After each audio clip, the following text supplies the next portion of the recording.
From NIP Flash, they have the Glorious Pathway, real world manipulation. JPL has a conceal. Here comes the Glorious Pathway, but again caught up by the Lantern Flare. A good kick from JPL, forcing out US Crimson Peak, and here comes the AOG coming in from Edward. But they get Renegade, Yue, Doming, 4 members of Aurora are gonna make it 5-0 Wipeout! All right, I was fair. I gotta be fair. I am the known Moscow hater. Yeah, you are. Aurora. Flash, we really need to see JPL, one of the veterans, to be active as possible, to roam around the map and get those crucial takes like this. Hades goes in to get the first blood onto Yue, but Renegade and Demon Kite just trying to go for Hades. 2 kills! Early on in the game, under the 3-minute mark. And that's going to be crucial here. Renegade has to deal with JPL, so again, Purify burned. But real world manipulation onto Yue, 1 more hit. But Yue manages to stay alive. Here comes the Lantern Flare. Now the counter attack. JPL will get caught by the Spear of Alpha. Demon Kite gets a kill, and now a pull from the Hitman onto Cortese. A double for the Smile. Devastating to deal with all that magic damage. Yue holding down the mid. Turtle at half health. Okay. Now Diablo goes in with the Glorious Pathway. AOG is gonna miss onto the backline. Here comes Spear of Destruction. But Renegade is gonna fall down. Yue though, getting caught up by 2, manages to get JPL. Now the counterattack onto Vanix. Vanix manages to stay alive. A 3-for-1 trade in NIP Flash, which is the pickoffs. Ideally at this point you don't want to go for those clashes because again, there's just a lot of kit coming in from NIP Flash. They have the Glorious Pathway, real world manipulation. JPL has a conceal. Here comes the Glorious Pathway, but again caught up by the Lantern Flare. A good kick from JPL, forcing out US Crimson Peak, and here comes the AOG coming in from Edward. But they get Renegade, Yue, Doming, 4 members of Aurora are gonna make it 5-0 Wipeout for NIP. We started up. Aurora MLBB can't do anything about it.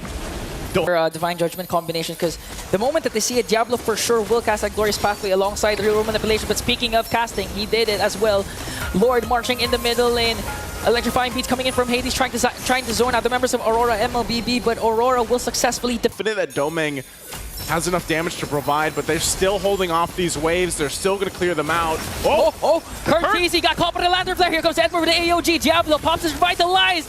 And look at Vanix just doing the free hit damage. Even going to take down Doming as well. Vanix is still alive. Hades, JP to be in the picture during a huge Lord fight, but here comes the conceal.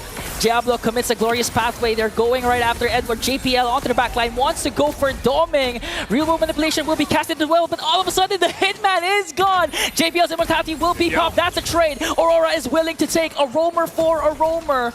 But even then, they're not going to commit to the Lord just yet. Those waves in the mid lane have to be managed. There's a good wave up top. AOG to answer right back, but Demon Kite and Edward is going to fall down.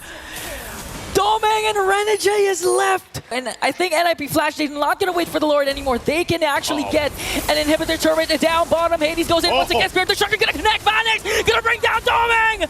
Renegade left. 14 seconds before Yue responds. He's going to take down Diablo with him. No minions yet for NIP Flash, but Vanix just continuing to work. They still got a couple seconds here. They can clear the waves out. Renegade's there. 4 seconds before Yue and Demon Kite. NIP Flash slams the Northern Lights down south of the Swiss bracket. NIP Flash coming out in a flash in this game against Aurora MLBB, and they didn't let up. Man, oh man, this was an adjustment that they made, especially from yesterday, and this puts Aurora MLBB and everybody supporting them back at home in a precarious situation, now sitting at 0-2, man.